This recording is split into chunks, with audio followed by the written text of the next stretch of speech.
I love you more than anything. Will you marry me? Yes, of course I will. Congratulations. I'm so happy for you guys. The gala hall erupted. Camera flashes lit up every corner of the room, and for one perfect moment, Diane forgot that anyone else existed. Fiona clapped along with everyone else. She had to. Everyone was watching her too. But behind her smile, something had already started to twist. She and Diane had spent 5 years building the same career, side by side. The same shoots, the same brand deals, the same magazine covers year after year. The world called them sisters, best friends who never competed, never envied, never broke. Julian had changed all of that in one night. He wasn't just wealthy. He was a man who owned 3 companies and had never once spoken publicly about his private life. Every woman with a following in this city had tried to get close to him. Every one of them had failed. Diane hadn't even tried. He had found her. "Thank you for being here," Diane whispered, pulling Fiona into a hug. "You are my best friend. I need you beside me through all of this." "Always," Fiona said. She meant it. For about 10 seconds, she meant it completely. That night, alone in her apartment, Fiona scrolled through the engagement photos already spreading online. Diane's face was everywhere. The comments climbed by the 1,000. "She's so lucky. What does she have that I don't? Julian could have picked anyone in this city." Then her phone buzzed once more. A bridal campaign she'd been chasing for months had just gone to Diane instead. No explanation, no apology, just a polite message ending things. Fiona stared at the screen for a long time. Something in her chest went quiet and cold, the way water goes still right before it freezes. She thought about every deal she'd matched Diane for post, year for year, always one step behind. She thought about how easily Diane's life had lifted while hers had simply stayed where it was. She opened her phone again and typed 6 words into the search bar. Then she deleted them. Not tonight, she told herself. But some seeds don't need daylight to grow. They only need to be planted. 3 weeks after the engagement, Fiona invited Diane over for their usual Sunday brunch. Fresh juice, warm pastries, and the kind of easy gossip that had held their friendship together for years. Diane arrived glowing, a stack of wedding magazines tucked under her arm. "Julian wants a small ceremony," she said, settling into her usual chair. "Can you believe that? A billionaire who wants small?" "Sounds exactly like him," Fiona said, pouring the juice. "Mysterious, private, impossible to read." "You'll be my maid of honor, obviously." Diane smiled and handed her the glass. "Obviously," she said. Diane drank without hesitation, the way she always did. 10 years of friendship had built that kind of trust, the kind that never questions a glass handed to you with love. Fiona had spent 2 nights preparing for this moment. A contact 2 towns over had given her exactly what she needed. The woman walked behind a pharmacy counter and asked no questions as long as the payment was right. Something tasteless, something slow, something a routine checkup would never catch. 1 dose wouldn't do anything by itself, she knew. This needed patience. "This juice tastes different today," Diane said, frowning slightly at her glass. Fiona's heart skipped once hard. "New brand," she said quickly. "Thought I'd try something else." Diane shrugged and finished it anyway. Later that week, Patricia joined the 2 of them for lunch on a rooftop downtown, the kind of woman who somehow knew everyone's business before they did. "Is it true Julian doesn't even own a television?" Patricia asked, stirring her tea. "He says it wastes time," Diane said. "No television, no social media, a car with tinted windows so dark the paparazzi can't even see who's driving." Patricia shook her head slowly. "How does a man that rich live like a monk?" "He's not a monk," Diane laughed. "He's just private." Private is one word for it, Patricia said, arching her eyebrow. Suspicious is another. Fiona laughed along with them, though her mind kept circling back to one image. Diane drinking without question. Diane trusting completely. A flicker of guilt rose in her chest. She pushed it back down before it could take root. By the time dessert arrived, the conversation had already drifted to wedding colors and guest lists and which designer would fight hardest for the honor of dressing the bride. Nobody noticed that Fiona had barely touched her plate. Nobody noticed anything at all. That was exactly how she needed it to stay.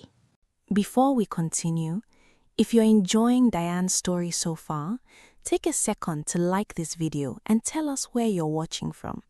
And if you haven't already, subscribe to Rosa Tales for more unforgettable stories. Now, let's get back to it. 6 weeks passed before Diane noticed anything at all. It started with her rings fitting tighter than usual. Then her favorite dress refused to zip up all the way. She blamed the wedding. Everyone said planning did strange things to the body. Then came the fatigue. She would sleep a full 8 hours and still wake up hollow, as if her body had run somewhere all night without asking her permission first. Simple things left her breathless now. Climbing one flight of stairs, finishing a photo shoot without needing to sit down halfway through. "You look tired," Ene said one afternoon, studying her daughter's face across the kitchen table. "I'm fine, Mama, just busy." "Busy doesn't put circles under your eyes like that. It's the wedding planning. There's a lot to manage." Ene wasn't convinced, but she let it go for now. It was the way mothers do when they are choosing their moment instead of losing the fight early. Fiona visited twice a week without fail, always carrying something. Soup when Diane's stomach ached, smoothies when her energy dropped, warmth in her voice that never once wavered. "You're such a good friend," Diane told her one evening, too tired to lift her own spoon. "You'll never have to find out," Fiona said, stirring the soup for her. The words sounded sweet, they were anything but. By the second month, small blemishes appeared across Diane's skin, the kind no makeup could fully hide. Her weight had shifted enough that her stylist quietly requested new measurements without ever explaining why. Then her manager called, concern threading through her voice. "The Lucent skincare deal. They want current photos before they finalize anything." "Tell them I'm fine, just tired from the wedding." "Diane, they've seen your recent posts. People are already commenting." That night, against her better judgment, Diane opened her phone and read the comments beneath her latest photo. Is she okay? She looks so different lately. Wedding stress is clearly not for the weak. She closed the app and sat in the dark for a long time, telling herself it would pass.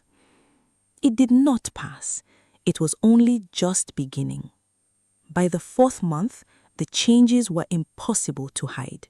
Patches spread across Diane's skin that no dermatologist could fully explain. Her weight kept climbing despite eating less than she ever had. Some mornings, she couldn't get out of bed with every joint aching, as if she'd run a race in her sleep. The Lucent skincare brand cancelled first. Then the perfume campaign followed. Then the swimwear line she had fronted for 3 years running, gone in a single email. Each cancellation used the same soft language. "We've decided to go in a different direction." Nobody said the real reason out loud. Diane understood anyway. She wasn't the image they wanted anymore. Online, the mockery grew louder by the week. Side-by-side photos circulated everywhere. Her glowing engagement pictures set against recent ones where the exhaustion sat plainly on her face. What happened to her? Guess money doesn't buy good skin after all. Probably karma for stealing all that attention. Diane stopped reading comments after that. She stopped posting almost entirely, retreating quietly from a life she had spent years building, one photo at a time. "You need to see another doctor," Julian said one evening, sitting close beside her on the couch. "This isn't normal fatigue. This isn't normal weight gain." "I've seen 3 doctors, Julian. They all say the same thing: stress, hormones, diet. Nothing wrong with me medically." "Then we find a 4th, a 5th. I don't care how many it takes." "You have companies to run," Diane said quietly. "You can't spend your days worrying over this." Julian took her hand, his voice firm and unwavering. "You are not a distraction from my work. You're the entire reason my work matters at all." She managed a small, tired smile at that, her first real one in days. Across town, Fiona posted a new photo at a private dinner nobody had planned to make public. Diane, pale and thin-haired, leaning against her shoulder. The caption read, "Standing by my sister through everything. Real friends don't leave when things get hard." Within the hour, it had 50,000 likes. Fiona watched the number climb and felt something close to satisfaction settle over her. It was working, exactly as she'd planned it. Fiona's phone never stopped buzzing anymore. Every live stream about supporting Diane through her health struggles pulled in more viewers than her old beauty tutorials ever did. Brands that once ignored her messages now reached out first, drawn by her image as the friend who never once walked away. "You're such an inspiration," one message read. "The way you've stood by her is beautiful." Fiona saved every kind word. Lately, she needed them, the way some people need solid ground under their feet. At a charity brunch that weekend, women crowded her table, eager for details. "Is it true the doctors still don't know what's wrong?" one of them asked. "They're doing everything they can," Fiona said, lowering her voice like she was sharing a secret. "I just try to be there for her. That's what real friendship means." Patricia, sitting nearby, said nothing. Not yet. But later, walking Fiona to her car, she finally spoke her mind. "You know, your numbers have tripled since Diane got sick." "That's a strange thing to say, Patricia." "I just notice things. Comes with being nosy." She shrugged, only half joking, and opened her car door, "If you say so." Fiona forced a laugh that landed flatter than she wanted it to. Meanwhile, across the city, Julian sat through an emergency meeting he hadn't asked for. "The engagement was good publicity," Marcus said, adjusting his glasses. "But this health scandal around Diane is starting to affect our image. Investors are asking questions." "What exactly are they asking?" Julian's voice stayed level, though his jaw had tightened. "That Diane should postpone the wedding, that you should distance yourself until things settle." Julian rose slowly from his chair. "Diane is not a liability to manage. She's the woman I'm going to marry. If investors have a problem with that, they are welcome to take their money elsewhere." Nobody in the room argued further. That evening, with Diane's head resting against his shoulder, Julian told her none of it mattered. "They want you to leave me," she said quietly. It wasn't a question. "They suggested it," he corrected. "I told them exactly where to put that suggestion."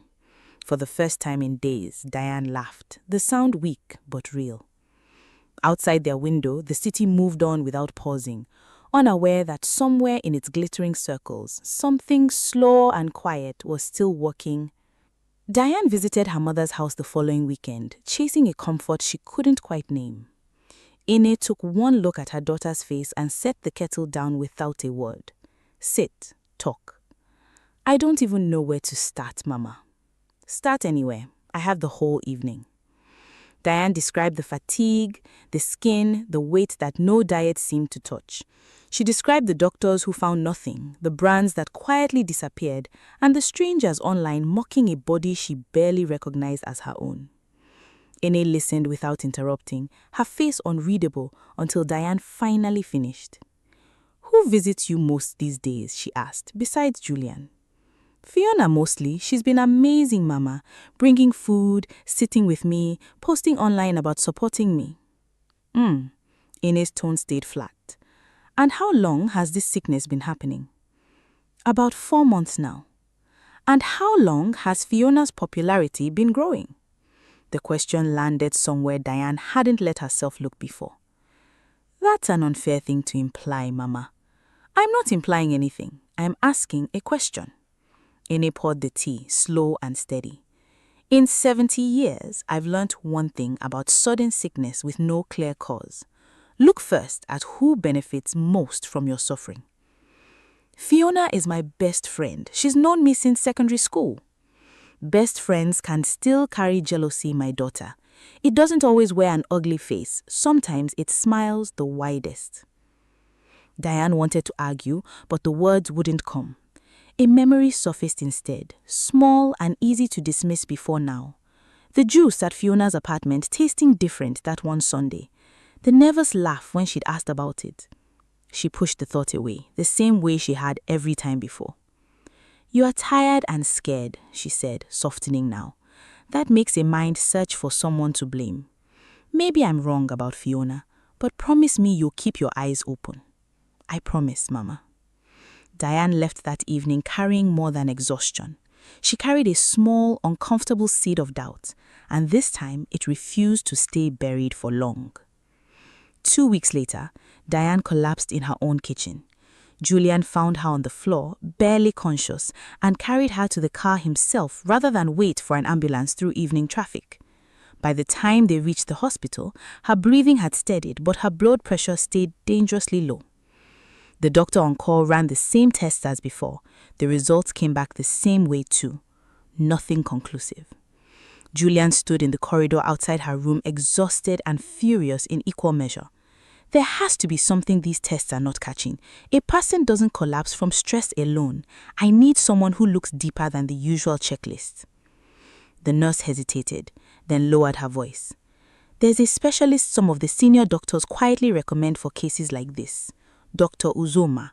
She doesn't advertise, works mostly through referrals, but she finds things other doctors miss. Get me her number, he said, tonight. He called before sunrise.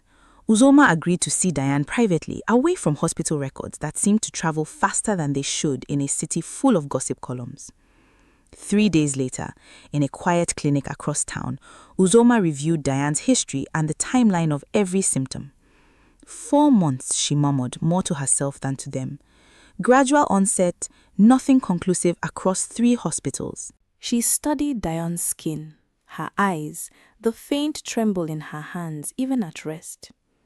I want to run a different panel, she said, something more specific than standard blood work. What are you looking for? Julian asked. Uzoma didn't answer right away. She simply reached for a fresh vial and began preparing Diane's arm. I've seen symptoms like this only once before, she said. It wasn't an illness that time either. 4 days later, she called them back into her office and closed the door before speaking, which told Julian everything before she said a word. I found something, she said, sliding a folder across the desk. A trace compound in her bloodstream. Small amounts, building up slowly. This isn't something the body produces on its own. Diane went still. Someone has been giving this to you, Uzoma said gently, looking at her directly. Regularly, through food or drink most likely. It explains everything, the weight, the skin, the fatigue. That's not possible, Diane whispered. Who would do that to me? That's not a medical question anymore, Uzoma said. That's a question for someone else to answer. Julian's hands curled into fists at his sides. I need a full list, he said. Everyone who's had regular access to her food. Everyone who's visited more than twice a week. That's not really my department, Uzoma said, but I know someone who is. She wrote a name on a card and slid it across the desk. Diane sat frozen, one name already circling her thoughts louder than any other, refusing to be silenced this time. Fiona. Chidera arrived at Julian's office the next morning, notebook already open before she sat down. Tell me everything, she said. Symptoms, timeline, and every person with regular access to her, starting with the ones closest. Julian laid it all out. The engagement, the gradual illness, the doctors who found nothing, Uzoma's discovery. Who visits most often? Chidera asked. Her best friend, Julian said, Fiona, nearly every week for months. Anyone else? Her mother sometimes, a cleaner twice a week, a friend named Patricia, though rarely alone with her. Chidera wrote each name down without reaction. I'll need Diane's full schedule for the last 6 months, she said. Every meal delivery, every visit, every gathering where food was shared, and any security footage from the building. Whatever you need, Julian said, just find out who is doing this to her. At home that evening, Diane sat across from a plate she couldn't bring herself to finish, watching Fiona's name flash across her phone screen. She let it ring out. Pretending felt impossible now, but confronting felt worse, not until there was proof strong enough that no one, especially Fiona, could talk their way around it. 2 days into the investigation, Chidera sat across from Patricia at a quiet cafe, her notebook hidden beneath a folded newspaper. You're not really writing an article, are you? Patricia asked, studying her closely. No, Chidera admitted. I'm looking into Diane's illness. Patricia set her cup down slowly. Finally, she said, someone with sense. I've been saying for months something feels wrong about all of this. What have you noticed? Fiona's follower count, Patricia said flatly. It's grown faster than mine has in 5 years, and I actually try. Every live stream, every teary post about standing by her sister. Meanwhile, Diane looks worse every time I see her. She paused. I'm not accusing anyone. I just notice things. Anything else? She always brings the drinks, Patricia said. Always. Never lets anyone else handle it. Calls herself the host, even when she's the guest. Her voice softened. I hope I'm wrong about this. So do I, Chidera said quietly. But hope isn't evidence. I need evidence. She closed her notebook and stood, already forming a plan.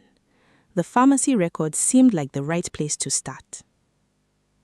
Chidera spent the next week working through records most people never thought to check. She started with local pharmacies known for selling controlled or unusual substances without asking many questions. It took 6 visits and a small, reasonable payment for cooperation before she found what she needed at the 7th. A pharmacy assistant, nervous and unwilling to give her name, admitted to a sale from several months back. A woman had purchased a rare compound in small quantities, paying cash each time. She was always alone, always careful never to be seen twice by the same staff member.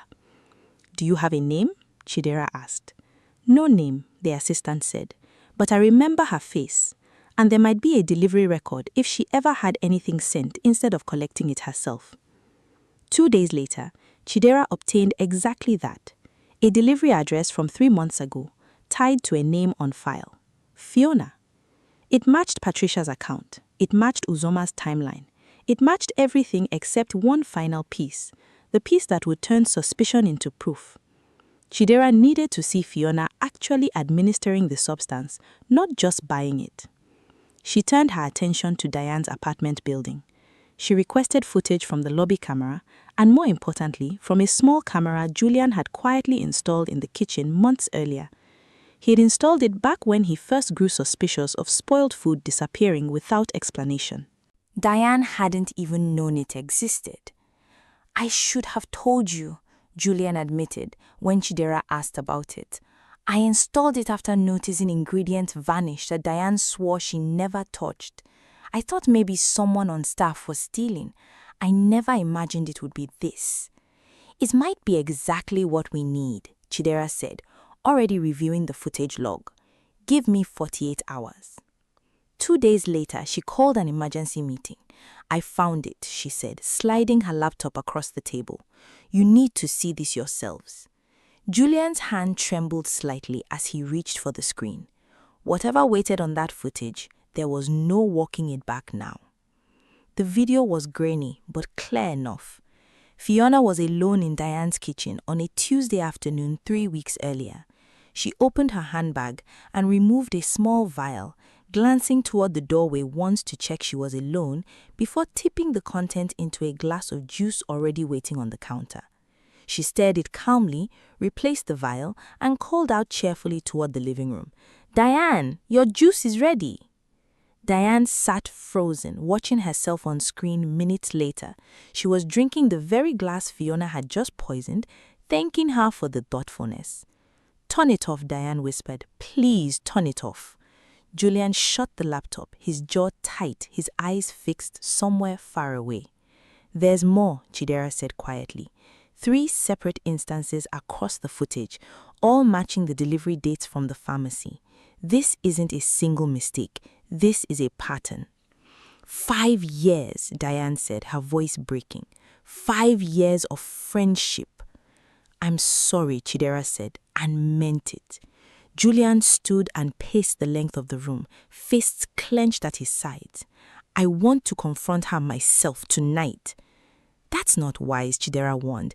"If she suspects we know, she could destroy evidence or disappear before facing any consequences at all." "Then what do you suggest?" "Release everything publicly all at once. Footage, pharmacy records, medical findings. Give her no room to explain it away and no time to run from it." Diane wiped her eyes, something hardening in her expression that hadn't been there in months.